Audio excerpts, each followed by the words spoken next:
Tesha, and I've come to Canada 13 years ago, and it's been a fun journey. There's been struggles, but it's still been fun.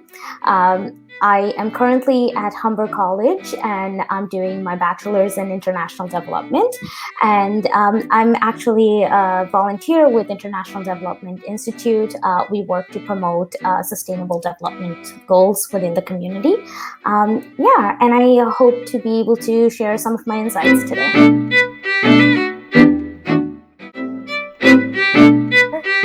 My experience with the racism has always been not blatant racism, but it has been microaggression.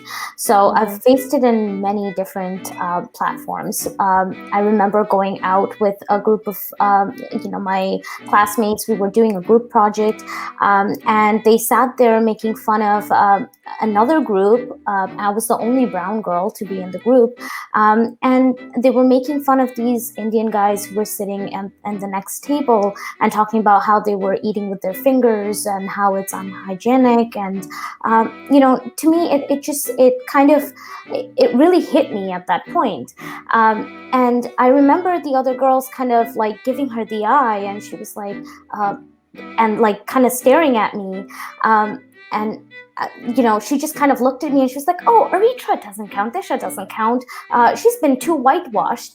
And in that instant, it's like she had just erased all of my cultural history, and with just that one sentence. And I remember that even today, and I didn't know how to respond at that time. And I didn't know what to say, or, I just remember feeling really overwhelmed by this. I just kind of blurted out something about, it's okay to be eating with your fingers because it's cultural for a lot of people. I mean, do you eat pizza with a fork and a knife? You don't. When you're having tacos, do you use a fork and a knife? No, you don't. So I didn't understand that. And it's just been microaggression throughout. And I think it's important to talk about that, because a lot of the times it can almost translate as a compliment. Oh, you're too pretty for a brown girl. Oh, your hair is so nice for a brown girl. It's not okay. And it took me a long time to realize that those aren't compliments. They're a direct attack on a wider culture.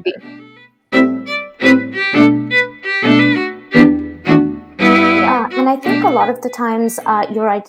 You don't have to face racism yourself, or even if you're not facing it yourself, but a family member faces it. I think that can really translate into questioning yourself and your community and the kind of background you come from, and it can really be hurtful sometimes. I remember my dad worked with a Canadian organization, and the guy he was training got the supervisor position, although he was promised the job well in advance, just because of the skin color. And I don't think that is in any way to pick who should be in those decision making positions. It should be based on talent, and that's kind of why I hate the question. I don't know if you've come across it. I'm sure you have. Are you from a visible minority? And I hate that question, because it really shouldn't. I shouldn't have to answer that. It should just be on merit. It should just be on talent, based on talent, and not because I'm from a visible minority.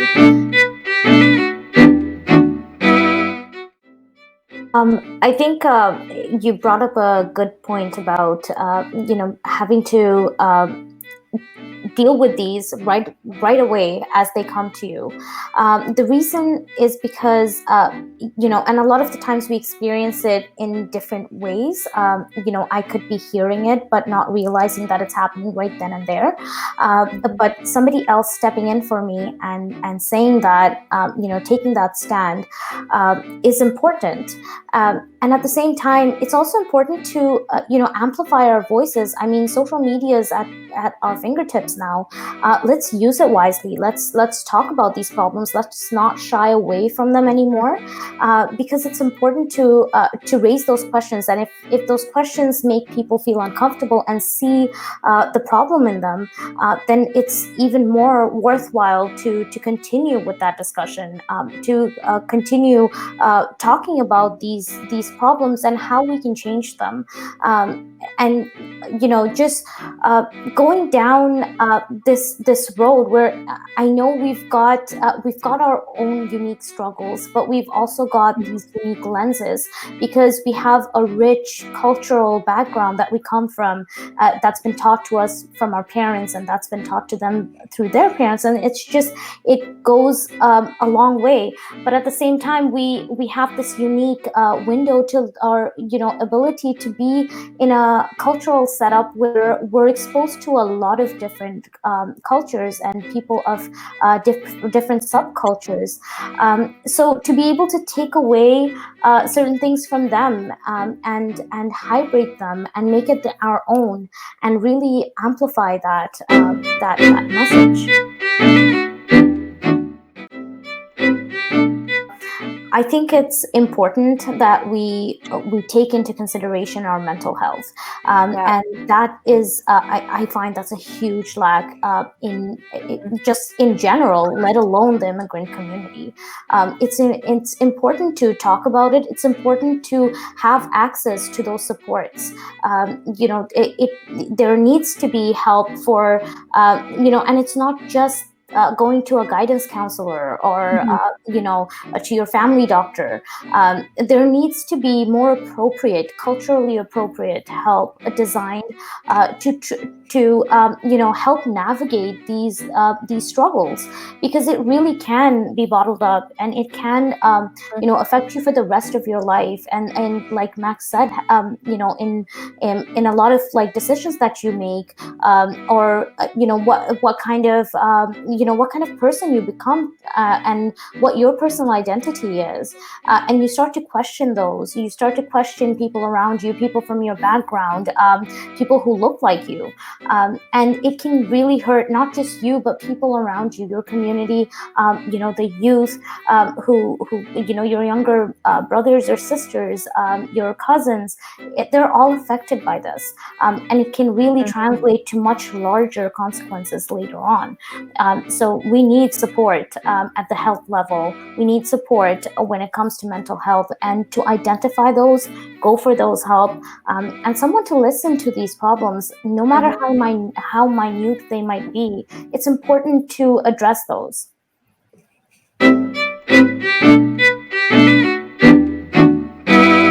I think also the historic context that we're taught in school is so it has the narrative of white saviorism, and we need to change that so that the curriculum includes more contributions by all of these cultures that have come together to build the Canada that we live in today. There have been active contributions, and that needs to be acknowledged. That needs to be seen, and it needs to reflect on these texts that we study. So because if we continue with these white saviorism narrative, it reinforces, it forges those mentality that is being taught to all of these children who grow up to be the future of tomorrow, and they need to be able to understand where their cultures have fit into this, and really understand and learn about the real history, and not just selective text.